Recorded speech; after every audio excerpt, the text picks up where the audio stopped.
በብልጠትና እንደዚህ የሚደረግ ነገር ያማል። እኔ አባቴን አሁን ነፍሴን ይማር ለማለት ከበደኝ። አይ አልፈልግም ግን እፈልጋለሁ የሚባል ነገር የለም። አልፈልግም ነው፣ እፈልጋለሁ ነው።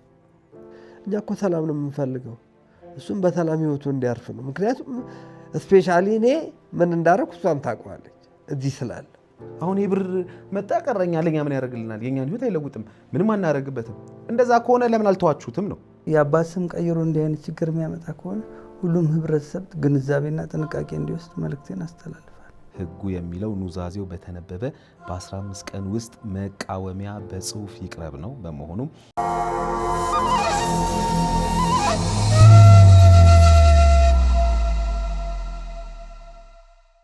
ሰላም ጤና ይስጥልን። የተከበራችሁ የዮሃ ሚዲያ ቤተሰቦች እንደምን ሰንብታችኋል? በዮሃ ሚዲያ የተለያዩ ቤተሰባዊ፣ ማህበራዊ ያልተነኩን ያልተዳሰሱ ታሪኮችን ወደ እናንተ ወደ ተከበራችሁ ተመልካቾች እንደምናደርስ ይታወቃል። ዛሬም በአንድ ታሪክ ተገናኝተናል። በሀቅ ከሆነ እኛ ምንም ነገር አንፈልግም፣ ከሀቅ ከራቅሽ ግን እስከ መጨረሻው ድረስ አንላቀቅም ይላሉ የዛሬ ተረኛ ባለ ታሪካችን። ማንን ነው ምንድን ነው የሚለውን በቆይታችን እንድትከታተሉት ጋብዛችኋለሁ። እኔ አለምሰገድ ታደሰ ነኝ። በዮሃ ሚዲያ የሚቀርብ ታሪክ ካላችሁ እኛን ማግኘት ከፈለጋችሁ ደውሎ የመረጃ ክፍል ባለሙያዎች ሀሳባችሁን ተቀብለው ከኛ ጋር ያገናኟችኋል። አብራችሁን ቆዩ። መንፈሳዊ ጉዞ ወደ ቅድስት ሀገር ኢየሩሳሌም ለትንሣኤና ለዕርገት ምዝገባ ጀምረናል። ጌታችን መድኃኒታችን ኢየሱስ ክርስቶስ በቀራንዮ የተሰቀለበትንና ሞቶ የተነሳበትን መቃብሩን፣ በቃና ዘገሊላ ውሃው ወደ ወይን ጠጅ የተለወጠበትን እንዲሁም ሁሉንም መካነ ቅዱሳን እናስጎበኛቸዋለን ይላል አርያም የጉዞ ወኪል CMC ታንቶስ ህንፃ ቢሮ ቁጥር 411 አሊያም በ0925 47 47 47 ላይ ይደውሉ። አርያም የጉዞ ወኪል።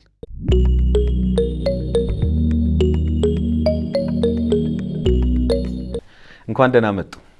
እንኳን ደህና ቆየኝ። ሰላም ነው አይደል? እግዚአብሔር ይመስገን። አመሰግናለሁ። በቅድሚያ እንግዲህ ታሪኮቻችሁን ልታካፍሉኝ ስለመጡ ያው እንደዚህ አይነት ታሪኮች የብዙ ሰው ታሪክ ናቸውና ምናልባት እንግዲህ ይሄን የሚመለከትም ሰው ይማራልን ብዬ አስባለሁ። ግረ መንገድም በዛውም ደግሞ እንግዲህ መፍትሄ እንፈልጋለን። እንተዋወቅ፣ በትውውቅ ልጀምር። እኔ ስሜ ዮሐንስ እጅጉ እምሩ እባላለሁ። እሺ።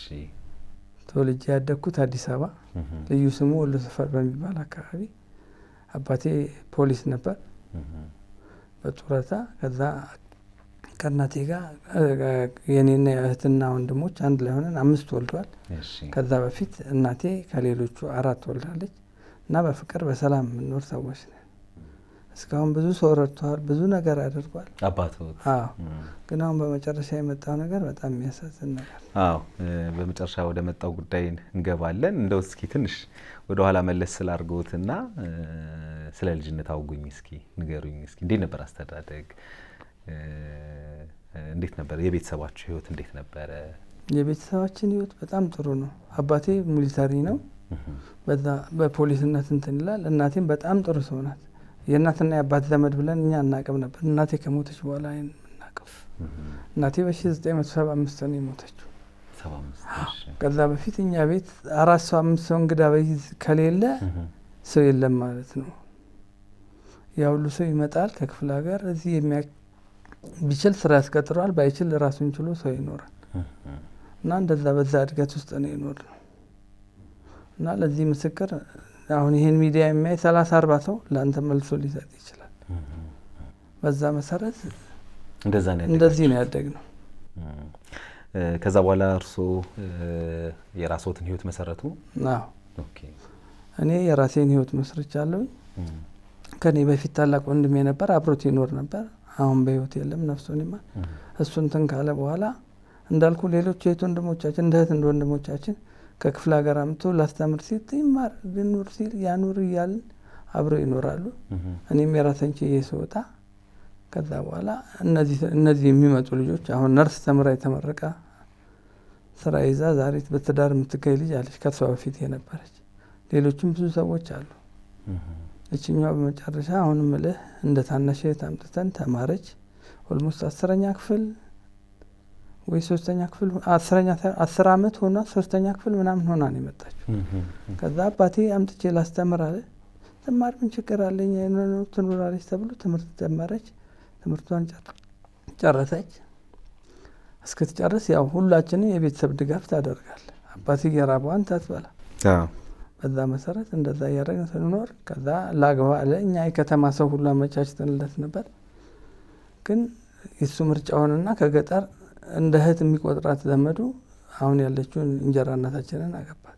አባታችን ምርጫው ስለሆነ ምንም ማድረግ ስለማንችል አብረው ይኑሩ ብለን ነበርንበት። ወሎ ሰፈር ነበር። በልማት ሰፈሩ ሲፈርስ ሌላ ቦታ ሲሄዱም ተከራይቶ ለጊዜው ኖሩ። በቅርብ ነው ያገቡት አባቱ? ኖ ኦልሞስት በ91 ምናምን እንደዚህ ያገባው እና በዛ መልኩ ሆነ። ከዛ በኋላ ከሷ ጋር አብረው መኖር ጀመረ። ሲጀምር እኛም ከወደድና ከፈቀደ ማድረግ አንችልም። በልማት ተነስተን ቡልቡል አካባቢ ተከራይተን ኖርን። ቦታው ተሰጥቶ የራሳችንን እስክንሰራ የዛ ጊዜም አብረው ይኖሩ ነበር። ከዛ እሱ ለኛ ስላወረሰን ሀብት ንብረቱን እህቶቻችንም እንደውም ሲጠየቁ በዚህ አጋጣሚ እህትን ወንድሞችን በጣም አመሰግናለሁ። ምክንያቱም ይህንን ነገር እንደዚህ ያላረኩም ውርስ ብሎ ሲል የእናትየው ኑዛዜ እናንተን ውርስ እንትን መባል አለበት ተብሎ ሲባል እስከ ዛሬ እንዴት አላረክም እኛ እህት ወንድሞቻችን እንድታሳድግ እንጂ ከዚህ ንብረት ምን እንጠብቃለን ብለው ነው መልስ የሰጡት። በዛ መሰረት አደረገ። ከዛ ለእኛ ወረሰን። እነሱ ሁለቱም እዚህ ሀገር አይደለም ያሉት። ከዛ በዛ መሰረት አወረሰን በውርሱ ተብሎ። የእናታችሁን ድርሻ ነው ወይስ? የእናታችን ድርሻ እንዳለ ሆኖ የራሴንም ድርሻ ለእነሱ ሰጥተዋል። ኑዛዜ ነው? ኑዛዜ ተናዘዘ። ከዛ በኋላ ነው ችን ሴቱ ያገባት። ከሷ ጋርም ሲጋቡ በመንደሩ ጋብቻ ይህን ሁሉ ነግሯታል፣ ታውቃለች። ከዛች ልጅ መጣች፣ እንዳልኩ ተማረች። ስትማር ዩኒቨርሲቲ ውጤት መጣላት። ጥሩ ነው፣ ደስ አለ። እኛም ደስ አለ። እንደ ታናሽ የመጨረሻ እህታችን ነው የምንቆጥረው። ግን መጨረሻው እንዲሆነው ከዛ ዩኒቨርሲቲ ተመረቀች። ስትመረቅ በአውሮፕላን ሄደው ያለው ጊዜው ጦርነቱም ገና አልጀመረም ነበር። እሱ በአውሮፕላን ሄደ። የእንጀራ እናታችን በትራንስፖርት ልከን ሄደው አስመረቋት። ከዛ መጣች። እድሏም ሆኖ ጥሩ ተንቀሳቀሰች። እድሏ ሆኖ ሌሎቹ ስራ ሳያገኙ ቁጭ ያሉ ሊኖሩ ይችላል። እሷ ግን ይህንን አድርጋ ባላት የህግ ሙያ ተመርቃ ያንን ስራ እንዳልኩ ባንክ ገባች። ባንክ ስትገባ ነው የተያዥ እንኳን። እንግዲህ እርስዎ እንዳሉኝ አባቶት ያው ድሮ የተለመደ ነው። ከአዲስ አበባ የሚኖር ሰው ዘመድ ይኖራል ክፍለ ሀገር። ከዛ በኋላ ልጆቹ ይላካሉ። አንድም ሁለትም ልጅ ይመጣና ያድጋል አዲስ አበባ፣ እናውቃለን በብዙ መልኩና ከዛ በኋላ እንግዲህ ራሳቸውን ሲችሉ ያው ተመርቀው ሲወጡ ደግሞ ይሄዳሉ፣ የየራሳቸውን ህይወት ይጀምራሉ። እንደዚህ ነበር የእናንተን ቤት ብዙ ሰዎች መተው አድገዋል። ፋይናሊ ግን አሁን በስተመጨረሻ ያደገችዋ ልጅ ችግር ፈጠረች ነው እያሉኝ ያሉት እርሶ። እሺ ምንድነው የሆነው? እሺ አደገች፣ ተማረች፣ ተመረቀች አሉኝ። እስከዚህ ድረስ ሰላም ነበራችሁ? ስራ ያዘች፣ እስከዚህም ድረስ ሰላም ናቸው። ከዛ በኋላ አባቴ አሁን እንደነገርኩ አሁን ኦልሞስት 5ኛ ወሩ ነው ከሞተ። ፖሊስም ነበር፣ አርበኛም ነበር። በጣም ታዋቂ ሰው። ኦኬ እርሶ አባት? አዎ። ማነው ስማቸው? ሻለቃ ባሻ እጅጉ ምሩ ይባላል። ሻለቃ ባሻ እጅጉ ምሩ። እዛ እንትን ውስጥ የህይወት ታሪኩና እንትኑ አለ እና አባታችን ሊሞት ሲል እህቶቻችን ወንድሞቻችን ሳናየው ብለው መጡ። 3 ቀን ካዩት በኋላ በ3 ቀን በ98 ዓመቱ አረፈ። በ98 ዓመቱ ነው። እርሶ ስንት ዓመቶት ነው? እኔ ኦልሞስት ወደ 57 ዓመት ይሆናል። እና ያሁኑ እያለ አሁን እቺ ልጅ እንዳልኩ ተማረች። እሱ ቤት ነው አሁንም ያለችው። እሱ ቤት እያለች እኛ ከአንድ ወር ከመሞቱ ከአንድ ወር ከምናምን በፊት ከዛ በፊት ሲታመም ምንም ሲልም ጠርተውኝ እኔ ነኝ ወስጄው ሐኪም ቤት የሚደረገው። እሺ ባልቻም ጥቁር አንበሳም ይከታተላል። በማማው ቁጥር ይጠሩኛል።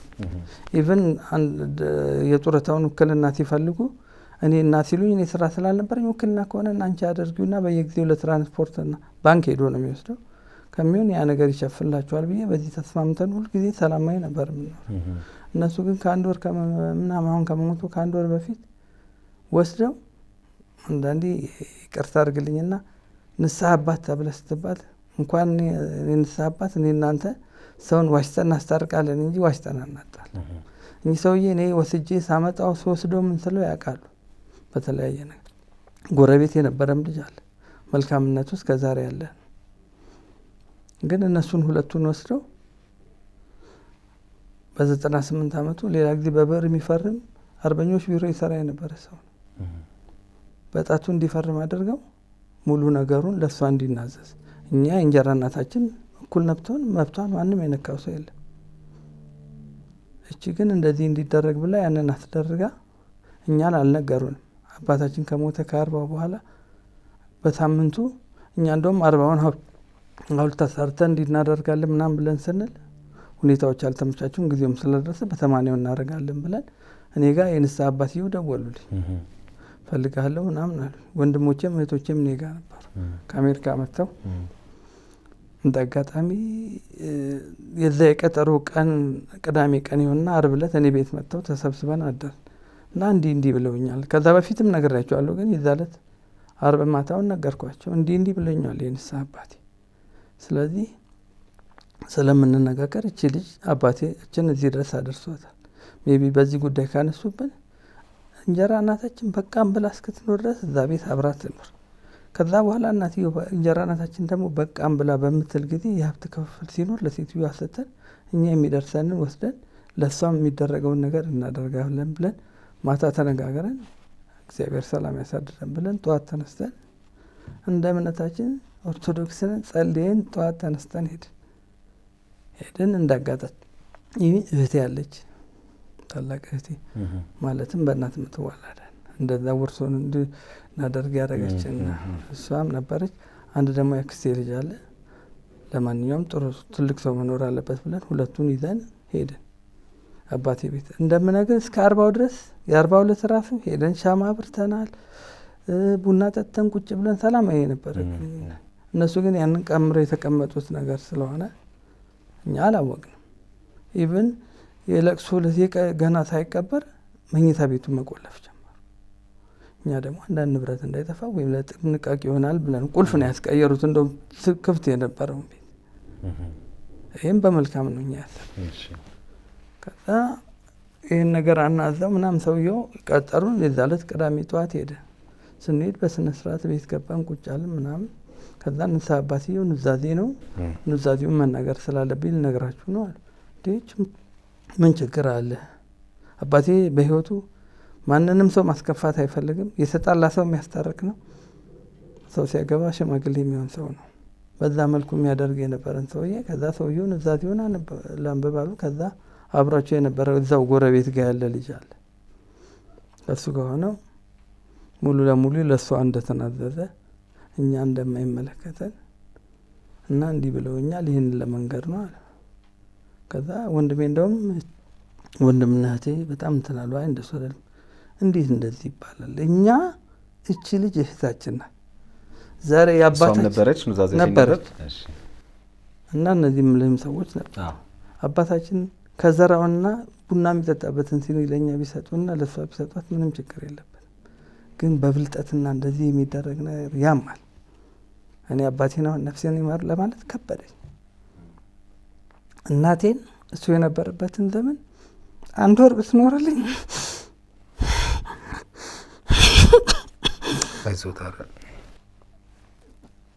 ችግር የለውም ነበር። ዛሬ ላይ መሆናችንን ትናንት መርሳት የለብን። አባቴ ወንድሜ ሲያገባ አሜሪካን ሀገር ሄዱ። እህቴ ወስዳው 1 ዓመት አስቀምጣው ነው ያሳለፈችው። ለጤንነቱም ለምንም ብለው በደንብ ይንቀሳቀስ ነበር። ይህን ሁሉ እየተደረገ ዛሬ እንዲህ አይነት ነገር ሲመጣ በጣም ያማል። ከምንም በላይ እኔ የሚያሳዝነኝ የእንጀራ እናቴ አላትም። እኔ በስሟ በጠራታው ደስ ይለኛል። ለምን እንደሆነ ገብቷል። አንዳንዴ እንጀራ እናትም ሆነ ከእናት በላይ የሚያደርግ ሰው አለ። እሷ ልጇ ታምሮ ልጇ አንድ ጊዜ ተጋብተው በአጭር ጊዜ ከጋብቻቸው በአጭር ጊዜ ትታመማለች። ስትታመም ተደውላለች እኔ ጋር ራስ ደሳ ትተኛ ይባልና ስተኛ ቀን ሚስቴ ማታ እኔ ታክሲ ነው የምሰራው የራሴን ታክሲ ማታ እየሄድኩ እያደርኩ ያስታመምናል። ያንን ነገር ረስታ ዛሬ ከልጅቷ ጋር እየደወለቱ እንዲህ አይነት አስተሳሰብ እያመጡ ነው ያሉት። እናትየው ልጅ ወልደዋል እንዴ? አልወለዱ። ግን ልጆቿን ዩኒቨርሲቲ እየተማረ ተምሮ ሲጨርስም እዛ ቤት ከአባቴ ጋር ትንሽ ቤት ናት እችን ታክል 1 መኝታ ቤት የምትሆን ግን እንደዛ ሆኖ ልጇን መጥቶ ተምሮ ስራ ይዞ ስንት ዓመት ቆይቶ አሁን ነው በቅርብ ራሱን ችሎ የወጣው። ይህን ሁሉ አባቴ ያደርጎላታል። ምን ያህል ንብረት ነው እንግዲህ አሁን ወደ ለሷ ትውረስ ተብሎ በኑዛዜ ተላልፎላታል የተባለው? ምንድን ነው? ቤት ነው አሁን የሚኖርበት። የት አካባቢ ያለ ቤት ነው? እንትን ቀጨኔ መድኃኒዓለም ችሎት ኮንዶሚኒየም ነው። ባለ ስንት መኝታ? ባለ 1 መኝታ 40 ካሬ 20 ምናምን ካሬ ነው አለ እንትኑ ኑዛዜው ላይ ባላታይ ይችላል። በቃ ይሄ ብቻ ነው ያባተውት ንብረት የነበረው? ነው ሌሎች ንብረቶችማ እኛ ወርሰናል። እኛን ይመለከት የኛን ነው። ወርሳችሁ ጨርሳችሁ? ወርሰን ሁሉ ነገር ይሄ ፍርድ ቤትም ሁሉ ነገርም አለ። ወርሳችሁ ተከፋፍላችኋል? አዎ በቃ በእኛ ንብረት ነው ያለው። እኛ የእናት የአባታችን ንብረት ስለሆነ ቤቱን ሰርተን አከራይተን እየኖራችሁ። ስለዚህ ይሄ ተጨማሪ የነበራቸው ይሄ በቃ ነገርኩ። ይሄኛው ለኛን ካወረሰን በኋላ ይሄን ሲሰጡት በአርበኞች ማህበር በየኮንዶሚኒየም ይሰጡ ስለነበር ድርሻው ደረሰው። ኦኬ። ምናልባት እንግዲህ ቅርታና አላውቅም ምን ተፈጥሮ እንደሆነ ግን ለእናንተ ለሁላችሁም ድርሻችሁን ከሰጡ አባታችሁ ለሁላችሁም የሚገባችሁን ድርሻ ከሰጡ ለዚች ልጅ ምናልባት በቃ እሷም ደግሞ እንግዲህ ምናልባት ከዛኛው ላይ ስለሌላት እንደ ልጅ ስላሳደጓት ሰጥተዋት ቢሆንስ? የኔ አባባል ልክ ነህ። መስጠትነቱ አይደለም።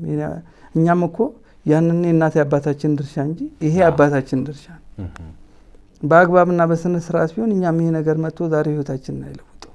እንዲህ አይነት ነገር ሲሆን ግን ያማል። ለሌላም ሰው ማስተማሪያ መሆን አለበት። ገብቶሃል? ከዛ በተረፈ ይህንን ኑዛዜም እኮ እኔ ነበርኩ። በታመመ ቁጥር ትጠራኛለች።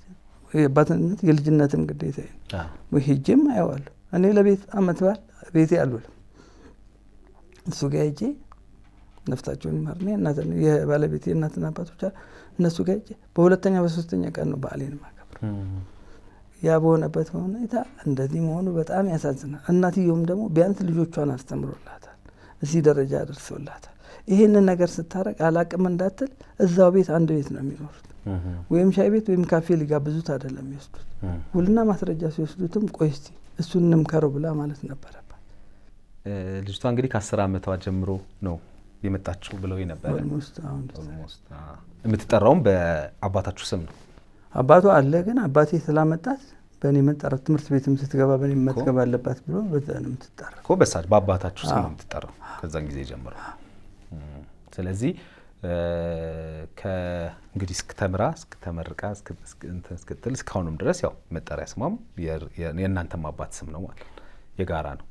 ስለዚህ ምናልባት ቅድም የሚያልኩት እንግዲህ እሳቸው ይህን ነገር አስበውስ ቢሆን የሚለው ነገሬ አሁን ነው ማለት እንድታስቡት የምፈልገው። አንድም በቃ ማለት ለእናንተ ያዛገ የነበረውን የእናት የአባት ድርሻ አከፋፍለው የለ ለእናንተ። ከዛ በኋላ ይሄ እንግዲህ ደግሞ እነሱ እዚህ ያሉት ደግሞ ሁለተኛ ባለቤታቸው እና እሷ ምናልባት ይጠቀሙበት ብለው አስበውስ ቢሆን ነው የኔ ጥያቄ። አባታችሁ በቀናነት በቃ ለልጆቼ ይሄን አድርጌያለሁ፣ እሷም ልጄ ናት፣ ያው እንደ ልጄ ነው ያሳደግኳት፣ ስለዚህ ደግሞ ለሷም ይሄንን ብለውስ ቢሆን ብዬ ነው እኔ። እንደው አንተ ሀሳብ ልክ ነህ፣ ግን አንድ ነገር አለ። ሁሉም ነገር ሲሆን በሰላም ሲሆን በፍቅር ሲሆን ነው። አባታችን እሷን አምጥቶ ስላስተማረ ስሟን ለወጠላት፣ በሱ ስም አደረጋት እንጂ ልጁ አይደለች።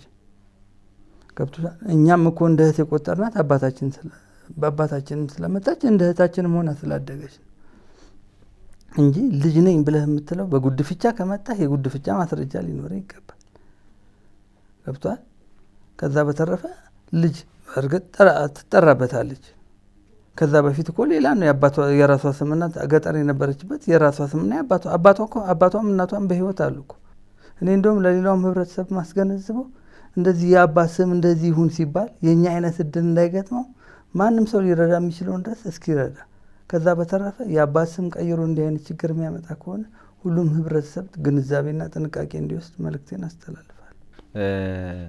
እንግዲህ አሁን ጥያቄያችሁ የእርሶ ጥያቄ ምናልባት ይሄ የእርሶ ይዘውልኝ የመጡትን ጥያቄ ሌሎቹም አንስተውታል። እነሱም ወደ ውጭ ስለሄዱ ነው እንጂ በጋራ ይህንን አንስተን እንትን ያለው። ስለዚህ ጥያቄያችሁ ምንድን ነው? ቤቱ ይገባናል ለኛ ነው? ግልጽ አድርጉልኝ። አዎ ቤቱ ይገባናል። ይሄ ኑዛዜ ደግሞ ውድቅ ሊሆን ይገባዋል ብለን ፍርድ ቤትም የቀረብ ነው። ይሄን ፍርድ ቤት ማስገባት ትችላላችሁ? አስገብተናል። እና አንዳንዴ ምን ያው ፍርድ ቤቱ እንግዲህ በቀጠሯችሁ መሰረት የላይታጅ ግራ ቀኙን አይቶ ውሳኔውን ትክክለኛውን ውሳኔ ይወስናል። ወደዚህም ግን የመጡበት ጉዳይ ቅድም እንዳሉኝ በፍርድ ቤቱ ጉዳይ ለማውራት ሳይሆን እንደው ከሰብአዊነት አንጻር ከነበረን አባታችን ካደረገው ነገር አንጻር ይሄ አይገባም ነው አይ ቲንክ ጥያቄያቸው ያለው እርሱ ያሉኝ ቅድምም ይሄንን ይመስለኛል። ይሄ አይገባም። ምክንያቱም ሰው ሲኖር ትናንትን አስቦ ነው። ምክንያቱም ነገ እሷ ተነስታ ብታገባ ብትወልድ ምን ብትል እኛ እንደምናደርጋት የነበረች ነገር ነው ያጣችው። ምክንያቱም አንተ በጎ ላላሰበልህ ሰው በጎ ምን ብለህ ነው የምታስብ? ሲጀመር እንዲህ አይነት ሂደት ከምትሄድ እንኳን በሰላም ህይወቱ አረፈ። እኛ ዛሬም ነፍሱን ይማር እንዳንል ይሄ ነገር አድርጎታል። በጣቱ ነው ያስፈረሙት። በደንብ የሚፈርመው ሰው የተለያዩ መዝገቦችን ላሳይ ይችላል። ይሄ ነገር ያማል። ከማመምን በላይ ደግሞ እኛ እኮ በሰላም በፍቅር ብታረገን ለአባቴ ነገር ከዘራና ቡና የሚጠጣበትን ሲኒ ሰጣን። በቃ እኔ አሁን ህይወቴን ልኖር ነው እንደዚህ ነው ብለን ብትለን እናደርጋለን። ግን ፍርድ ሂደቱም ላይ የምነግርህ ነገር ፍርድ ቤት ሽማግሌዎች ሽምግልና የሚባል አለ። እሱም ጋር ቀርበን አናገረችን። እኛ ዛሬም እንደ እህታችንም ቆጥረን ያረገችውን ስህተት ራሷ ትወቀው። በዚህ መልኩ የምትሆን ከሆነ እኛ እንደ አራት እናትየው ድርሻ እንዳለ ሆኖ እንደ አራተኛ ሆና ትካፈል ብለን የፍርድ ቤት ሽማግሌ የምትባለው ጋር ቀርበን አነጋገረችን። እኛ ሙሉ ለሙሉ እኛ አንወጣም፣ ንብረቱ ጠቅሞን አይደለም። በአባታችን ስም ለነዳያን ብንሰጥ እኛ ምንም ችግር የለብን። ግን አንድ ነገር በስሙ ብናደርግ እንኳን ስም አለው። ከዛ በተረፈ የመጣችበት ነገር አግባብ የሌለው ስለሆነ ያማል። ገብቷል? ከዛ አንጻር ነው እና ሽምግልና የተባለችው ቁጭ አድርጋ ለብቻ እናገረች። እኛ ምንም ነገር አንልም። እኛ ዛሬ ሚዲያ ላይም ፍርድ ቤትም በዚህ ጉዳይ መቆም አንፈልግም። ገብቷል? ምክንያቱም ሳትወድ እንጂ እንዲህ አይነት ነገር ከዚህ ፍቃድ ውጭ መሆን ብላለሁ ብላ ምትል ከሆነ እኛ በምንም አንስማማም። የምትፈልግ ከሆነ እንደ አራተኛ ልጅ ሆና ትካተትና ያለው ነገር ፍርድ ቤቱ ይዘጋ። እኛም በየጊዜው እንደዚህ አይነት ቦታ እንምጣ፣ አባታችንንም ስሙን እናንሳ ብለናል። አይገባም። ለእኔ 2/4 ስጡኝ፣ ለእናንተ 2/4 ተካፈሉ። ይሄም የኛ መብታችንን እናደርግ ብለን እንጂ ይህን የምትል ከሆነ አንቀበልም ብለናል። በዛ መሰረት ወደ ችሎት ወደ ፍርድ ቤት ማለትም ሽምግልናው ከዛ ካልተስማማ ወደዛ ስለሚያስተላልፍ ወደዛ አስተላልፎት አሁን እንዳልኩ 2/4 ማለት ቤቱን ከግማሽ በላይ ግማሽ ነው። ግማሹ ለሴትዮዋ ነው የሚደርሳት፣ ግማሽ ለእንጀራ እናታችን ማለት ነው። እሺ፣ ምክንያቱም ድርሻው የሚስትነት ማለት ነው። ከዛ በተረፈ ያለው ደግሞ በህጉም ባለው ማግባብ ለልጅ ነው። ስለዚህ እኛ 3 ነን፣ እንደ አራተኛ እሷንም አስገብተን የሚደርሰንን ግማሽ ከእንጀራ እናታችን ውጭ ያለውን ነገር እሷ የሚደርሳት ብንል እሷ 2/4 እናንተ 2/4 ውሰዱና እኔ 2/4። ስለዚህ ሩቡን ግማሽ ሲከፈል ለእንጀራ እናታችሁ አንድ ሙሉ ሲኖር ግማሽ ሙሉ አይደል፣ ግማሽ የእንጀራ እናት ግማሽ ይቀራል። ያንን ግማሽ እናንተ ለ4 እንከፋፈል አላችሁ። ሩብ ማለት ነው። የሩብ ነው እንጂ ግማሹ ለ4። ከዛ እሷ ደግሞ ግማሹ ለ2 ይከፈል። ለምሳሌ 50 እናንተ 50 እናንተ ደግሞ 25 አላችሁ። 25 ይሄም የአባታችን ስም እንዳይነሳ የነበርሽበትን ሁኔታ እንድትቀጥይ በዚህ ጉዳይም ደጋግመን እንድንመላለስ ስለማንፈልግ ሚዲያም ሆነ ፍርድ ቤት መቅረብ አንፈልግም። አባታችን በመልካም ስም እንጂ በዚህ ጉዳይ እኛ በሌሎች ስንሰማ እኛ አባታችን ሲያወርሰን እኮ ያንን ቤት እኛ የነበርንበት ሰፈር ብዙ ታሪክ አይተናል። ንብረታቸውን፣ ቤታቸውን፣ ልጆቻቸው ተከፋፍለው ግማሹ ጠጥቶ ግማሹ የማይሆን ሆኖ ሞቷል። ዛሬ ግን እኛ ያለም ንብረት አለ። ግን ያን ሁሉ ባየንበት መድገም እንደማንፈልግ ሁሉ እችንም ልጅ ሜዳ መውደቅ የለባትም ከሚል አንጻር ነው። አባታችሁ ሁለተኛ ባለቤታቸውን ካገቡ በኋላ ነው ይሄ ኮንዶሚኒየም የደረሳቸው? ኦኬ፣ እሺ። እሷ ይሄን ፕሮግራም ታያዋለች ብዬ አስባለሁ። መልእክት አስተላልፉላት፣ ንገሯት የምትፈልጉት። እኔ ይህን ፕሮግራም የምትከታተል ከሆነ ደግመሽ አስቢ ትናንት የነበርሽበት። ምክንያቱም ከዛ ገጠር ውስጥ መጥተሽ ዛሬ እንደዚህ አይነት ነገር ማለት ማንም ሰው ህይወቱ ይለወጣል። እዛ በሆን ኖሮ ዛሬ ምን ሆን ነበር ብለሽ አስቢ። ወይ እንደሆነ አድርግብተሽ ወይ ደግሞ ህይወትሽ በዚህ አይነት መልኩ ላይ ቀጥል ይችላል።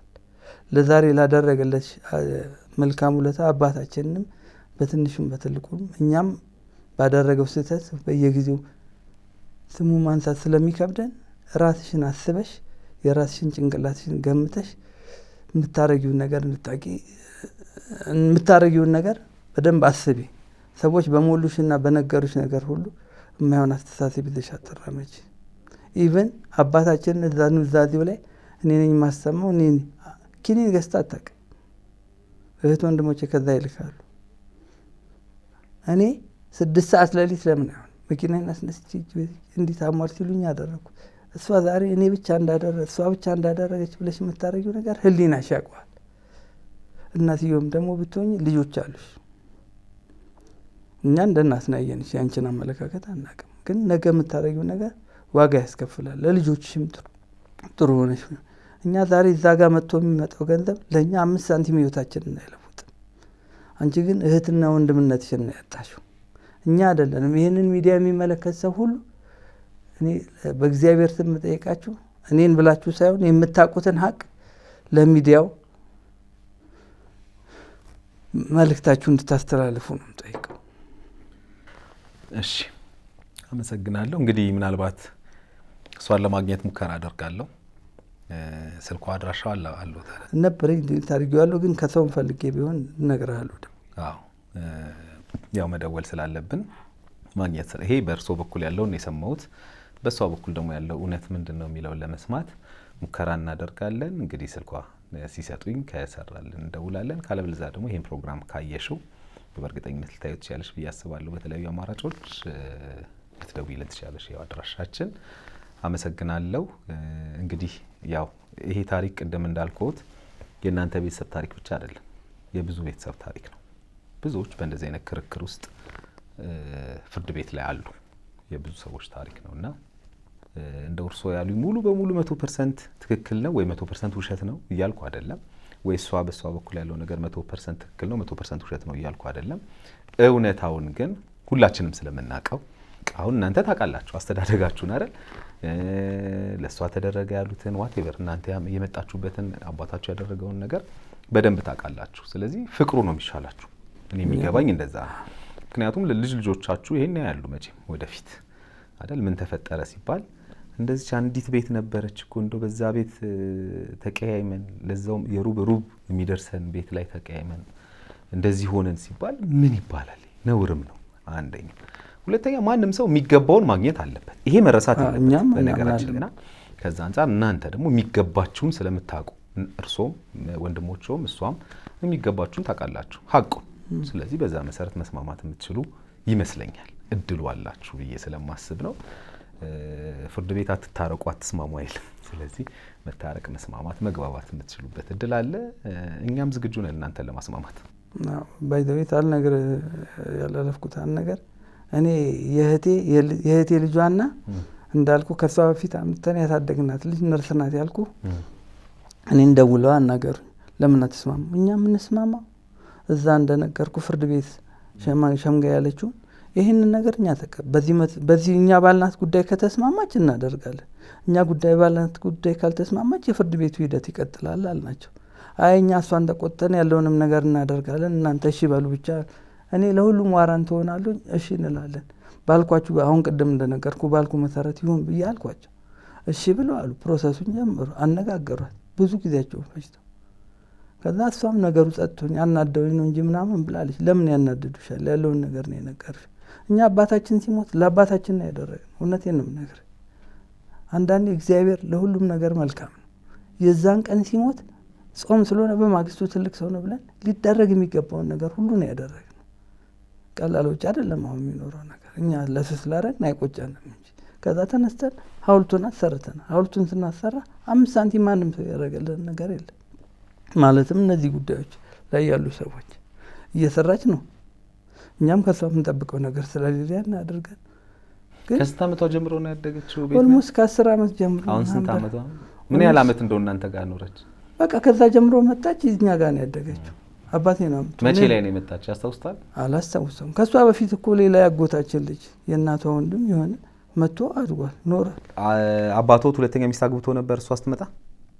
እቺን ሴትዮ አዎ አግብተው ነበር። ስለዚህ ከ90ዎቹ በኋላ ነው የመጣችው።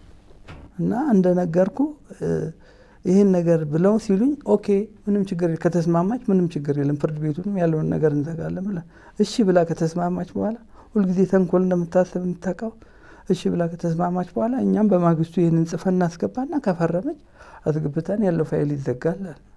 እኛም ጠበቃ ይዘን የምንከራከረው እነሱም ስለሌሉ ሰው ወክለ መሄድ ስላለ እሷ ተንኮል የምታስብ መሆኗ የምታውቀው እሺ ብላ ቆይታ እንደ ነገ ፍርድ ቤት ልንቀርብ ዛሬ 10 ሰዓትና 11 ሰዓት ላይ ሀሳቤን ቀይሬያለሁ ብላ ደወለችላቸው። ይሄ ማለት ሰው በህይወቱ መልካም ነገር ካሰበ እንዲህ አይነት ነገርን ምን ያሸሸዋል? እኔ እኮ ታናናሾቼ ናቸው፣ ግን ታናሾቼ ናቸው ብዬ ንቅ ያሉትን ሀሳብ ሲያመጡ በዚህ ከተስማማች እኛ በፊትም ያልናት ነገር ነው ብለን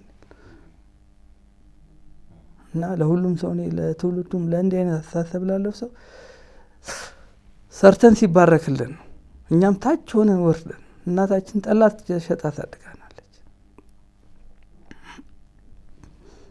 ግን የነበርንበትን አልረሳም። አባታችን ሺህ ሰው አምጥቶ ሺህ ሰው አስተናግዳ ነው እናታችን። በእናንተ ሚዲያ ትናንት አይቻለሁ አንዷ ናዝሬት ምናምን ብላ ከዛ በተረፈ እናትየው ከዛ በተረፈ እኛ ሴትዮ እንደዛ ሆነዋል። አባቴ እኔ ልንገራ አንድ ያለም 2 አሜሪካ ሄዱ። ሌሎች ጓደኞቹ እዚህ መታከሚያ ያጥተዋል፣ ግን እግዚአብሔር ፈቅዶለት ነው።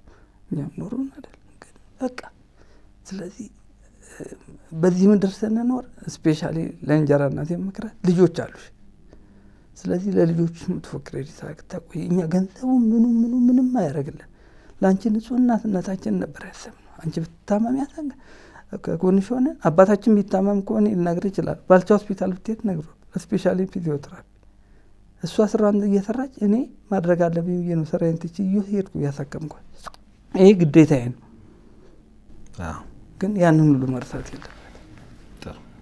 ይህንን እሺ እንግዲህ ነገሮች ተስተካክለው ደግሞ በሰላም ነገሮቻችሁን ጨርሳችሁ ብንገናኝ በጣም ደስ ይለኛል። እንግዲህ እኛም የተቻለንን እናደርጋለን እናንተን ለማግባባት ፍቃደኛ እስከሆናችሁበት መጠን ድረስ ማለት ነው። በጣም አመሰግናለሁ ግን ላካፈሉን ታሪክ።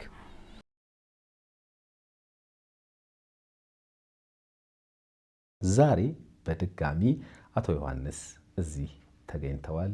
ምን ተባሉ፣ ምን ተፈጠረ የሚለውን በቆይታችን እንድትከታተሉት እጋብዛችኋለሁ። በዮሃ ሚዲያ የሚቀርብ ታሪክ ካላችሁ እኛን ማግኘት ከፈለጋችሁ ልትደውሉልን ትችላላችሁ። የመረጃ ክፍል ባለሙያዎች ሀሳባችሁን ተቀብለው ከኛ ጋር ያገናኟችኋል። እኔ አለምሰገድ ታደሰ ነኝ። አብራችሁን ቆዩ።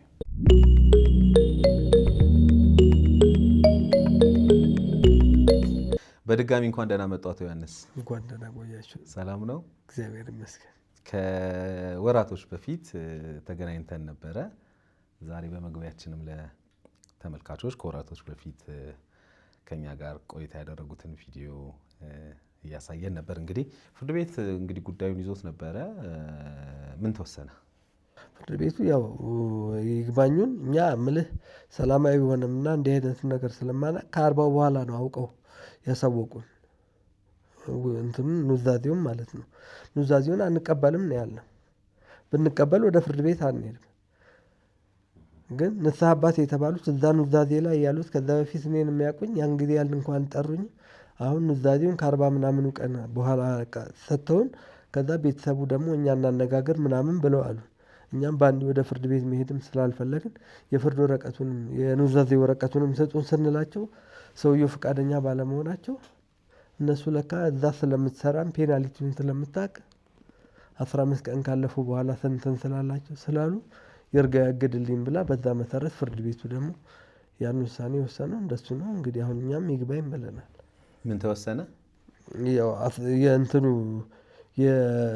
ወረቀት ውስጥ አምጣላችሁ እዛ ጋ ነው። ይሄ የኑዛዜው ከተናዘዘ በኋላ አንቀበልም ካላችሁ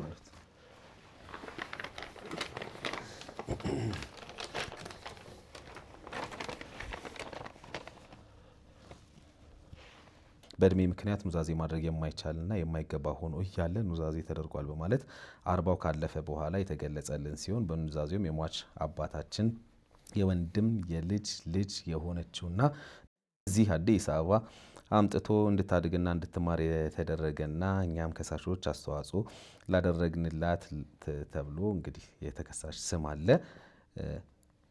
በነገራችን ላይ በእናንተ አባት ስም ነው የምትጠራው። እህታችሁ እኮ ናት። ማለት የምትጠራው በእናንተ አባት ስም ነው። ይሄን ያውቃሉ? ከኛ አልተወለደች። ቆይ ይሄን ያውቃሉ አይደለ? ሰራት ተቆኛ ማለት ይሄን እሳቸው ሲሞቱ ነው ያስቀየረችው የኔ አባት ነው አይደለም። በፊት አሰርተዋለች፣ ግን እኛ ይሄ ሳይድ ኢፌክት አለ ብለን አናውቅ። ቆይ አንድ ጊዜ ማለት ስናወራ መቼም ሁላችንም ለህሊናችንም በቃ። ስለዚህ አሁን እሷ በእናንተ አባት ስም የምትጠራው ገና የእናንተን ቤት ከተቀላቀለችበት ጊዜ ጀምሮ ነው አይደል? ትምህርት ስትመዘገብ ጀምሮ አምጦ ስለሚያስብለ እንድትማር የተደረገችና ከሳሾችም እሺ በተባለው ከዛ በኋላ ልቀጥል ካቆሙበት ወላጅ አባታችን ኑዛዜ ያደረገ በተባለበት ወቅት እድሜው 98 ዓመት አዛውንትና በእድሜ ምክንያት ይህንን ህጋዊ ኃላፊነት መፈጸም የማይገባው ሆኖ እያለ አባታችን ማንኛውንም ሰነድ ላይ በእጅ ጽሑፍ ፊርማ የሚፈርምና የተማረና በተለያዩ ኃላፊነት ላይ የሰራ ሆኖ እያለ ፊርማውን በጣት አሻራ ማስፈረማቸው የአባታችንን ልጆች ሶስታችንን አመልካቾች ብቻ ሆነን ለወንድሙ የልጅ ልጅ ስለሆነች ድርሻውን መናዘዙን የሚል እንግዲህ በጣም ረጅም ብይን አቅርባቸዋል። በተያዘው ጉዳይ እንግዲህ ሟች ሻለቃ ባሻ እጅጉ እምሩ አድርገውታል የተባሉ ኑዛዜ ሟች በሞቱ በአርባቸው ካለፈ በኋላ በሳምንቱ መነበቡ ግራ ቀኙንም አላከራከረም። እንዲሁም ከሳሾች የተነበበውን የኑዛዜ ቃል ለመቃወም ክስ ያቀረቡት ኑዛዜው ከተነበበ 15 ቀኑ ካለፈ በኋላ መሆኑን አልካዱም። የከሳሾች ክርክር ኑዛዜውን ለመቃወም ኑዛዜውን ማግኘት ነበረብን፣ ነገር ግን ኑዛዜውን ለማግኘት ጥረት አድርገን ባለመቻላችን ምክንያት ነው 15 ቀኑ ያለፈው የሚል ነው። በመሰረቱ ከሳሾች ኑዛዜውን ለመቃወም የግድ ኑዛዜው በእጃቸው ባይኖርም ሲነበብ የሰሙትን የማይስማሙበትን ነጥብ እንዲቃወሙ በጽሁፍ ገልጸው በ15 ቀን ውስጥ ለሽማግሌዎች አሊያም ለዳኛ ማሳወቅ ይጠበቅባቸዋል። መቃወማቸውንም ለማሳወቅ ኑዛዜውን በእጃቸው መግባቱ ግዴታ አይደለም። ህጉም ኑዛዜውን ባገኙ በ15 ቀን ውስጥ መቃወሚያቸውን ያቀርቡ አይልም። ህጉ የሚለው ኑዛዜው በተነበበ በ15 ቀን ውስጥ መቃወሚያ በጽሁፍ ይቅረብ ነው። በመሆኑም ከሳሾች ቅሬታቸውን በጽሁፍ ለፍርድ ቤቱ ያቅርቡ። የ15 ቀን የጊዜ ገደብ ካለፈ በኋላ በመሆኑ የከሳሾች መብት በይርጋ የታገደ ነው በማለት በዚሁ ረገድ በተከሳሽ በኩል የተነሳውን መቃወሚያ ፍርድ ቤቱ ተቀብሎታል። ስለዚህ በመሆኑም የከሳሾች አቤቱታ በይርጋ ቀሪ ይሆናል በማለት ፍርድ ቤቱ ክሳቸውን በብይን ውድቅ አድርጎታል ይላል። ይግባኝ መብት ነው፣ መዝገቡ ተዘግቷል ይላል። ስለዚህ አሁን ትልቁ ነገር ምንድን ነው? ቅድም እንዳልኩት እዚህ ላይ ህግ ያው አለማወቅ እኮ ከህግ እንትን አያድንም አይደል? ህግ ያስቀመጠው ትክክለኛ አካሄድ አለ። ያንን ባለመሄዳችሁ መሆኑን እዚህ ላይ ያመለክታል። አምናችኋል። ከዛ በኋላ ግን ያንን ማቅረብ የምትችሉበት እድል ነበረ። የግድ እናንተ የኑዛዜው እጃችን ይግባ የሚለው ነገር ግዴታ እንዳልሆነ ነው እዚህ ላይ የሚያሳየው አይደለ? ስለዚህ አሁን ትልቁ ነገር እንግዲህ ያው ፍርድ ቤቱ የግራ ቀኙን አይቶ ውሳኔ ወስኗል። ግን አሁን እርስዎን ምንድን ነው የሚፈልጉት? እስኪ ንገሩኝ። እኔማ ምን አለ መሰለ፣ እኔ በመጀመሪያ ይሄ ነገር መጥቶ ማናችንም እንደነገርኩ አይጠቅመንም። ግን ፍርድ ቤቱም እንዲህ አይነት ነገር እንትን ማለቱም እኔ የፍርድ አፈጻጸም ያለው ይሄ ነገር ከዚህ የበለጠኛ ንብረት እያለን እሷ እንዲህ አይነት ነገር በብልጠት መጠቀሟ ስላናደደን እንጂ እኛ የአባታችን ንብረት ከዛ ላይ በሰላምና በጸባይ እንደነገርኩ ቡና የሚጠጣበት ሲኒና ያመርኩዝ ብሰጠን በሰላም እንትን እንላለን። ፍርድ ቤትም አንሄድም ነበር። አሁን መቼም ሄዳችኋል። እሺ ጥሩ ነው። ፍርድ ቤት ባትሄዱ መልካም ነበር፣ እኔ ሁሌ እንደምለው ማለት ነው። ግን አሁን ሄዳችሁ ደግሞ በቃ እዚህ ደርሷል። አሁን ምንድን ነው የሚያስቡት? እኛማ መጨረሻው ድረስ እንሄዳለን። ገብቷል። ፍርድ ቤቱ የወሰነው ምንድን ነው? ለእሷና ሴትዮዋማ ደርሸዋል። 50% የሴትዮዋ ደርሸዋል። ከዚህ የቀረው 50% ደግሞ አባታችሁ ስለተናዘዙ በኑዛዜው መሰረት ለዚች ልጅ ለእህታችሁ እንግዲህ የአባታችሁም ስም አንድ ስለሆነ ለእሷ ተፈርዷል ነው። አሁን የእናንተ ደግሞ ጥያቄ የእርስዎ ጥያቄ ምንድን ነው? የእኛ ጥያቄማ እኛ ልጆች እያለን ላይ ድርሻችንን ትስጠን ነው። በቃ በሀብት የምታሰብ ከሆነ እኛ ድርሻችን ይሰጠን። ሰላማዊ ቤተሰባዊ ፍቅሩን ማትፈልግና በንብረት የምታሰብ ከሆነ ምንድን ነው ማድረግ ያለባት እሷ? ያንን ለማድረግ ሰላማዊ ቤተሰባዊ ፍቅሩን ለማምጣት ምንድን ነው የሚጠበቅባት? እኛ ይሄንንም ነገር እኮ በአግባቡ ቀድማ መነግራን ብትሆን እኛ ችግር የለብንም አልኩ እኮ። ግን በዚህ መልኩ ከመጣች ደግሞ ለ4 ተካፍለን የሚደርሳትን ድርሻ ትወስዳለች። እኛ ደግሞ የሚደርሳንን ኢቭን ያን ነገር አምተን ልነግር የምፈልገው ነገር በህይወታችን ለውጥ አይመጣም፣ ግን በስሙ በአባታችን ስም ያለ የተወለደበት ሀገር እንኳን የሆነ ነገር እናደርጋለን እንጂ በዛ ብር እኛ መጠቀም አንፈልግም። ይህን ያህል ነው የምናስበው። እሷ ግን እኛን ጠብቃ እንዲህ አይነት ነገር መሆን ማለት ካለ ህብረተሰብ ጋርም ከእኛም ጋር የሚኖር ነገር በእኛ ነው ብዙ ሰው የሚያውቃት። እንደነገርኩ ልጅ ሆና ነው የመጣችው። ከዛ በተረፈ እኛንን ዩኒቨርሲቲ ስትማር በየወሩ ምግብ ደጅ አልበላም ብላ እንኳን ከዛ በተረፈ ሄዶም ሲያስመርቃት የተደረገው ነገር ሁሉ እሷ ታውቀዋለችልኝ ነው። ያ ተደርጎልህ ሰው እንዲህ ያደርግህ ያማል። ያ ስሜት ነው እኛ አንተንም ጋር ሌላም ጋር ሄጄ እንድናገር የሚያደርገኝ እንጂ ያ ብር መጥቶ ዛሬ እሱም ቀርቷል እኮ ነገ እኛ ምን እንደምንሆን አናውቀውም። እሷም በእኛ ልክ የሚያውቃትን ሰው ነገ ሰው ፊት ሄዳ መቅረብ ይከብዳል። የሚያገኝ ሰው እንዴት ሆንክ በረታ ሀዘንህን ሳትጨርስ እንደገና ያ ጉዳይ እንዴት ሆነልህ ሲልህ ያማል። አዎ እኔ ነገሮችን ሰው በግልጽ ነው መናገር ያለበት ብዬ አስባለሁ። ምክንያቱም እናንተ ትክክለኛው የአባታችሁ ንብረት ይገባችኋል ወይ? አዎ ይገባችኋል። ይሄ ይኸውልህ አሁን ይሄን መለየት አለብን። የኔ አባት ይሄ ለሚያዩ ሰዎች ለሌሎችም ሰዎች ነገራችን ላይ ያው ምንማርበት ስለሆነ ይገባችኋል ወይ ይገባችኋል ወይ ነው። አይ አልፈልግም ግን እፈልጋለሁ የሚባል ነገር የለም። አልፈልግም ነው፣ እፈልጋለሁ ነው። ይህን በደንብ መለየት መቻል አለብን ሁላችንም። የሆነ ነገርን ስንጠይቅ አይ ብዙ ጊዜ ስለምሰማ ነው በሌሎች ገጾቻችንም ላይ እናያለን አይደለ? እኔ እኮ እንደው እልህ አስይዞኝ ነው እንጂ እኔ ምን ይሄ ነገር መጣ ቀረ ብለው ሰዎች እስከ መጨረሻው ከዛ በላይ የሆነን ብር ያወጣሉ። የሚያገኙት ብር በጣም ትንሽ ሆኖ ማለት ነው። እልህ ምንድን ነው? እልህ አይጠቅምም፣ ለማንም ሰው አይጠቅምም። እልህ በመጀመሪያ ደረጃ እኔ የእውነቴን ስለምናገር አይጠቅምም። ምክንያቱም አሁን እርስዎ ደጋግሞ የዛኛውም ቆይታችን ላይ አሁንም ዛሬም እያሉኝ ነው። አሁን ይህ ብር መጣ ቀረኛ ለኛ ምን ያደርግልናል? የኛን ህይወት አይለውጥም፣ ምንም አናደርግበትም። እንደዛ ከሆነ ለምን አልተዋችሁትም ነው። ሐቁን ነው የማወራው። ለምን መሰሎት እንደዚህ የምለው? ሁለት ነገር አይሆንም። አይጠቅመኝም፣ ከዛ ደግሞ አይ እስከ መጨረሻው ደረጃ ድረስ ይሄዳለሁ። ይሄ ጉዳት ነው የሚያስከትለው፣ ማለት ድካም ነው የሚያስከትለው ብዬ ስለማስብ ነው። ሐቄ ነው፣ የአባቴ ንብረት ነው። ለምን አንዲት ማንኪያ አትሆንም? እስከ መጨረሻው ድረስ ታግዬ እቀበላለሁ። በቃ ይሄ አንድ ቆራጥ ውሳኔ ነው። ገባሁት አይደል? እንደዚህ ነው መሆን ያለበት። አይ ይሄ ነገር መጥቶ አይጠቅመኝም፣ እኔ ምን ያደርግልኝ? እኔ ይሄ ነገር ምንም አይጠቅመኝም። አይ እሷም አትጠቀምም፣ ይሄ ደግሞ ሊሆን አይችልም። አንዱን መርጦ እስከ መጨረሻው መሄድ ነው የሚሻለው ነው የኔ ሐሳብ። ገባሁት አይደል? በቃ አንዱን መርጦ እስከ መጨረሻው መሄድ፣ መከራከር፣ እስከ መጨረሻው ሄዶ የአባቴ ንብረት ነው ብሎ በፍርድ ቤትም በህጋዊ መንገድ ተከትሎ መቀበል አንድ ተቀባይ ነገር፣ እኔ የምቀበለው ነገር። አይ ሁለቱንም መምረጥ ግን ማለት ያስቸግራል አይደል ለሰሚው። አይ እኔ አይጠቅመኝም፣ ይሄ ነገር መጣ ቀረ ለሁላችን፣ እነሱም ውጪ ናቸው፣ እኔም ከዚህ ነገር ላይ የሚጠቀመው ምንም ነገር የለኝም ከተባለ እዛ ደረጃ ድረስ መሄድ ታዲያ ለምን ያስፈልጋል? አንዱን መምረጥ የተሻለ ነው። አይ የአባቴ ንብረት ነው፣ ሐቁ ነው የአባቴ፣ ስለዚህ አባቴ ሐቅ ስለሆነ እስከ መጨረሻው እንጂ አንድ ማንኪያ ምትሆን እቀበላለሁ፣ ደግሞ አንድ ግልጽ የሆነ ነገር ነው። ስለዚህ አቋም መያዝ ተገቢ ነው ብዬ አስባለሁ። ሰዎች እንደዚህ አይነት ነገሮችን ሲሉ ስለምሰማ ነው። በሌሎችም ነገሮች ቅድም እንዳልኩት አይ እኔ እኮ ለሱ ልህ ብዬ እንጂ እኔ ይሄ ነገር እኮ አልፈልግም ይላሉ። ሌሎች ሰዎችም ይላሉ እንደዚህ አይነት ነገር፣ እኔ እኮ ለሱ አልህ ብዬ እንጂ ማንነቴ ላሳይ ብዬ እንጂ እንደዚህ ይሄ ነገር እኮ ጠቅሞኝ አይደለም ይላሉ። በቃ which is wrong። በቃ ሰው ስለጠቀመው ነው ያን እስከ መጨረሻው የሚሄደው። አይጠቅመኝም ካለማ እኮ ለምን ጊዜውን፣ ለምን ገንዘቡን፣ ለምን ሐሳቡን፣ ለምን ሁሉን ነገሩን ይጨርሳል አይደለ? በግልጽ ማውራት አለብን ብዬ ስለማስብ ነው እንጂ እርሶ መብትዎት ነው የአባቶትን የወላጅ አባቶትን ንብረት ወይም ውርስ ወይም ድርሻዎትን ኢቭን ሌሎች ወንድሞቹ አንፈልግም ቢሉ እንኳን ሌሎች እህቶቹ አልፈልግም ቢሉ እርሶ የራስዎትን የአባቶትን ድርሻ በህጋዊ መልኩ የመጠየቅ እስከ መጨረሻው የሚሄድ መብት አለዎት። ይህን ማመን መቻል አለብዎት። ግን በተቃራኒ መሀል ላይ ደግሞ እኔ እኮ አይጠቅመኝም ይሄ ነገር ምን ያደርግልኛል፣ እንደው እሱ አናዳኝ ነው እንጂ ምናምን።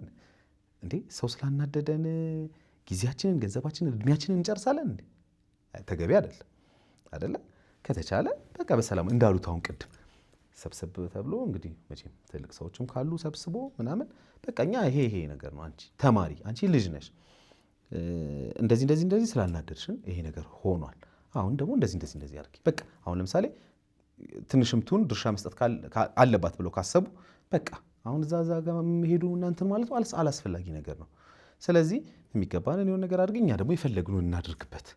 ሄደን አሁን እንዳሉት ቅድም ለአባታችን ማስታወሻ ምንድነው የሆነ ነገር አሉኛል፣ እንደዛ የምናደርግ ምንም ነገር እናድርግ።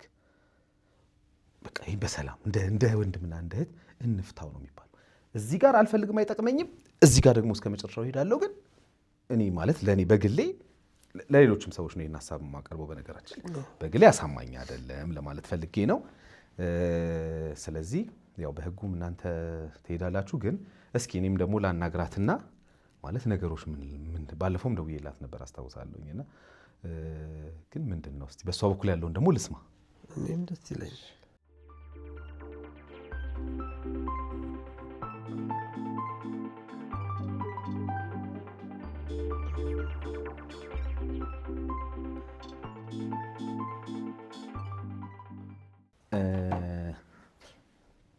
ያው ተመልካቾች በስልክ ያወራሁትኝ የአቶ ዮሐንስን እህት ነበረ።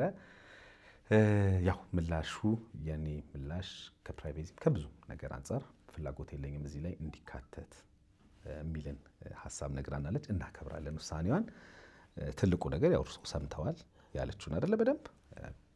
ስለዚህ ጥያቄም ጠይቆታለች። ይሄን ጥያቄ እንዲመልሱት ነው የምፈልገው። እንግዲህ ፍርድ ቤቱ ያው እርሶም እንደሰሙት የግራ ቀኙን አከራክሮ እናንተም በጠበቃችሁ ተከራክራችሁ የግራ ቀኙን አይቶ የወሰነው ውሳኔ ነው። ይህ ውሳኔ እንግዲህ እንዳለ ሰምተዋል አይደል እርሶ። ግማሹን ፐርሰንትም ልስጣቸው ብዬ ከዛ ቀጥሎም ያው ወደ እልህ መገባባት ያልኩት ያኔም ብዬ ነበር። እኔ ያስታውሳለሁ የሆነች ቃላት እየመዘዝን እልህ እንገባባ ካልን መገባባት እንችላለን። አይ በቃ ይሄ አያስፈልግም ስንልም ማቆም እንችላለን። ግን እሷ የጠየቀችው አንድ ጥያቄ አለ። እንዴት 80ው ላይ 40 ነው 80ው ላይ እንዳልገኝ ለምን ተፈለገ? እነሱ ሐውልቱን ስላሰሩት ነው ወይ? ለምንድን ነው እኔን ላይ ይሄን ያደረጋችሁት ብላለች። መልስ መመለስ ይፈልጋሉ? ከፈለጉ ነው የሚመልሱት። ፈልጋለሁ። እሱን ያደረግንበት ምክንያት ምንድን ነው? እኛ ሐውልቱንም ስናሰራ ያለውንም ነገር ስታሳውቀን ምንም ነገር ያለችው ነገር የለም። ሐውልቱን እኛንን ያሰራን። እዛ መታ ደግሞ ሐውልቱን እንትን ሲል ኮንትራዲክሽን መፈጠር የለበትም። ምን ማለትም እሷ ትመጣለች፣ እኛንን ያሰራ ነው፣ ይህን ነገር አድርጋለች። እዛ ጋር ውዝግብና የመጣው በመሰረቱ በእነሱ ምክንያት ምንም አይነት ነገር የተዘጋጀ ነገር የለ። እኔ ቢጤ ነው እኛ ያዘጋጀ ነው። ምክንያቱም ሰውን ጠርተን እንትን ማድረግ አልቻልንም። ገባኝ ስላልገባኝ ነው እንደዚህ ማለት። እሺ እኔ አሁን ቆይ አንድ ሐውልት አሰራል ለቤተሰብ አካላችን አለ ተሰራ ለአባታችሁ ሐውልት እርሶም አሰሩት፣ ወንድሞትም ያሰራው አንድ ዘመዳችሁ መጥቶ ያሰራው እሷም ታሰራው። ከዛ በኋላ ያ ቀን ሲደርስ 80 ቀኑ ሲደርስ አይደለ ለኔ ቢጤ አይደለ ዝክር በአብዛኛው እኮ እንደዛ ነው። ያ እንደሱ ነው ያደረግነው።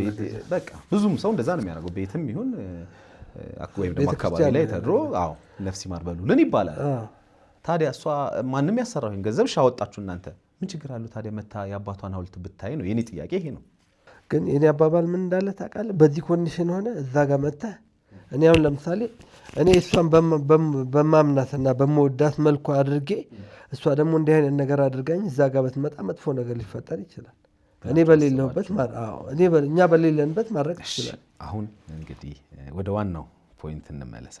ልነግርህ የምፈልገው ነገር ይሄ አሁን ለአራት ሰው ይሁንና ያለው ነገር ይደረግ ብለን እኛ ነን ሀሳቡን ያቀረብን እና በፍርድ ቤት ሽማግሌዎች አሉ አይደለ? ቁጭ ብላ ቁጭ አድርጋ አነጋግራናለች። እሷ ግን ከፈለጋችሁ እኔ ግማሹን ፓርቲ ሴትዮዋ ፓርቱ 50% እሷ ነው፣ እኛ ምንም የሚመለከተን የለም። እሷንም ሆነ እሷ ከእሷ ጋር ድንገት እናቴ ትላለች ትችል ይሆን አሁን እንደምትናገረው። ከዛ በተረፈ ግን ይቅርታ 50% ለአራት እንካፈል፣ እንዲህ አይነት ነገር ይቅርብን። ምክንያቱም አግባብነትና የአባታችን እንትን ስለሆነ ብለን አላት። አላረገውም። እኔ ግማሹን ወስዳለሁ፣ እናንተ ግማሹን ለ3 ተካፈሉ አለች። ሲጀመር መብቱኛ እያለን እንዲህ አይነት ነገር ማውራቷም ያናድዳል። ከዛ በዚህ አንስማማም ብለን ነው እንደዚህ ሄድ ነው። ግን ያለውም እንትን ልጅ እያለ ያኛውንም ልጅ እያለ የሌለም ሳይሆን ያው እንግዲህ ፍርድ ቤቱ ግራ ቀኙን አይቶ በቀረበለት ማስረጃም ኑዛዜም መሰረት ነው ይሄ ነገር የተወሰነው። ሌላው እንግዲህ ያው ቃላት ልብ ይሰብራል፣ እልህ ውስጥ ይከታል።